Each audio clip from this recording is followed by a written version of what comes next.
مچا تھا جن دنوں اندھیر دنیا کے سفینے میں، مچا تھا جن دنوں اندھیر دنیا کے سفینے میں، وجود اہل حق موجود تھا بس ایک مدینے میں، محمد کا مدینہ ہی جہاں میں ایک بستی تھی، محمد کا مدینہ ہی جہاں میں ایک بستی تھی، جہاں راحت کا سایہ تھا، جہاں رحمت بستی تھی۔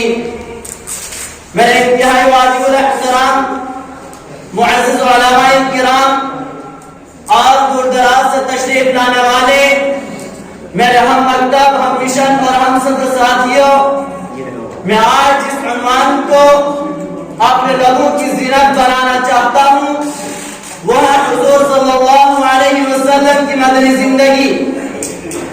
سامعین کرام، یوں تو نبی کریم صلی اللہ علیہ وسلم کی مبارک زندگی کا ہر دور سنہرا بے مثال ہر امت کے لیے ایک نمونہ کی حیثیت رکھتا ہے، لیکن جناب رسول اللہ صلی اللہ علیہ وسلم کی مبارک زندگی کا دور بھی ہمارے لیے کامیابی کی زندگی گزارنے، گمراہی کی وادیوں سے نکل کر ہدایت کے روشن راستے پر چلنے کے لیے ایک بہترین مشعل راہ ہے۔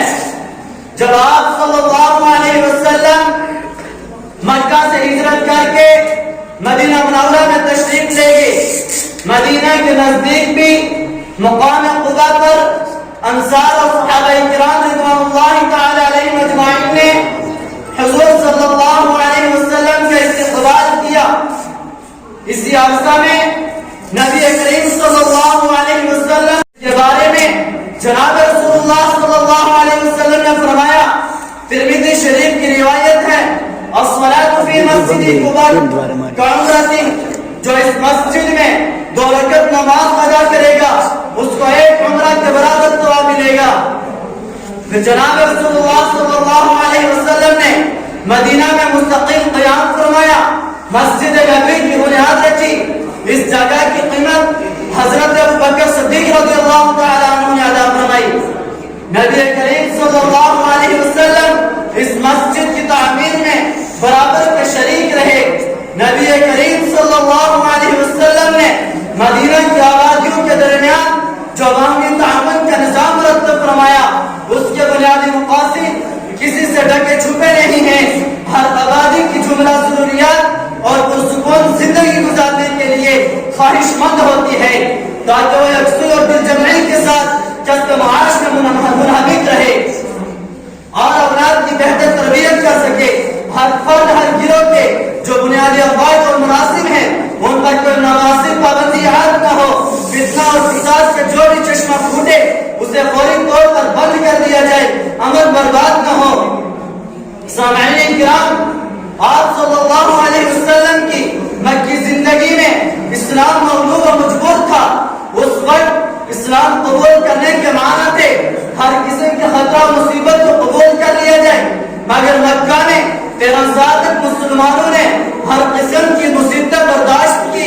ظاہر ہے یہ مظلومی کا دور گزر چکا تھا، اب مدینہ منورہ میں آ کر مقابلہ کرنے کا عزم پیدا ہوا۔ خالق نبی ازل کو اپنے محبوب کی تعریف کی، اس کے مددگاروں پر ڈھائے جانے والے مظالم پر ترس آیا، بدلہ دلوانے کے لیے مسلمانوں کو قومی دفاع کے لیے اجازت دے دی تو جہاد کا حکم نازل فرمایا۔ اذن للذین یقاتلون بانہم ظلموا۔ اس حکم کے بعد سن 2 ہجری رمضان المبارک میں اسلام اور کفر کے درمیان ایک عظیم الشان معرکہ غزوہ بدر پیش آیا، جس میں اسلام کے لیے کفر کے دماغ پر ایسی چوٹ لگائی کہ اس کے بعد کفر ہمیشہ کے لیے مغلوب ہونا شروع ہو گیا۔ اس غزوہ میں بڑے کفار کے بڑے سردار مارے گئے، 70 کے قریب قیدی بن گئے۔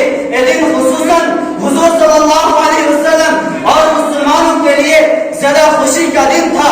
اس دن مسلمانوں کا سر فخر سے بلند ہو گیا۔ جاء الحق وزهق الباطل ان الباطل كان زهوقا۔ جب فتح کی خوشخبری مدینہ میں پہنچی تو حضرات صحابہ کرام رضوان اللہ تعالی علیہم اجمعین، زوجہ سیدنا عثمان غنی رضی اللہ تعالی عنہ اور حضور صلی اللہ علیہ وسلم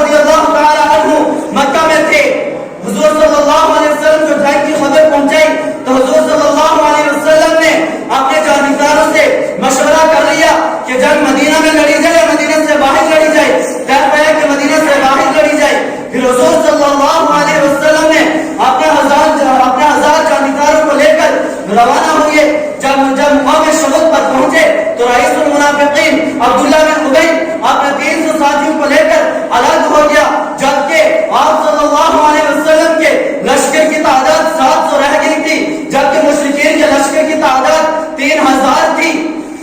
حضور صلی اللہ علیہ وسلم نے جبل احد کے سامنے، جبل احد کی پشت پر رکھ کر مدینہ منورہ کو سامنے رکھا، جبل احد کے دامن میں 50 آدمیوں کا دستہ مقرر کر دیا۔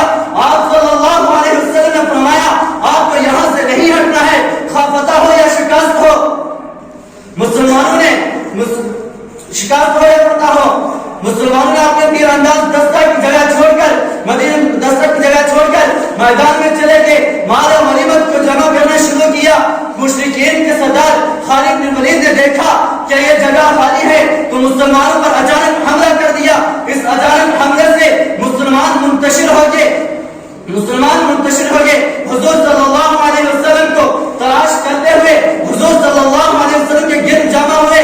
حضور صلی اللہ علیہ وسلم کے دندان مبارک شہید ہو گئے، خود کی 2 کڑیاں چہرہ مقدس میں گزری۔ ان حالات میں بھی حضور صلی اللہ علیہ وسلم نے کسی کے لیے بد دعا نہیں کی اور فرمایا وہ قوم کیسے بلا پا سکتی ہے جو اپنے نبی کے چہرے کو خون سے رنگین کرے۔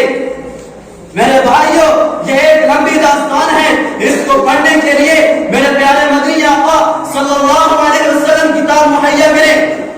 حالانکہ مکہ میں آپ صلی اللہ علیہ وسلم کو صرف مشرکین کا سامنا کرنا پڑتا تھا، لیکن جب آپ صلی اللہ علیہ وسلم مدینہ منورہ میں تشریف لے گئے تو مشرکین اور منافقین اور یہود تینوں گروہوں کا سامنا کرنا پڑا۔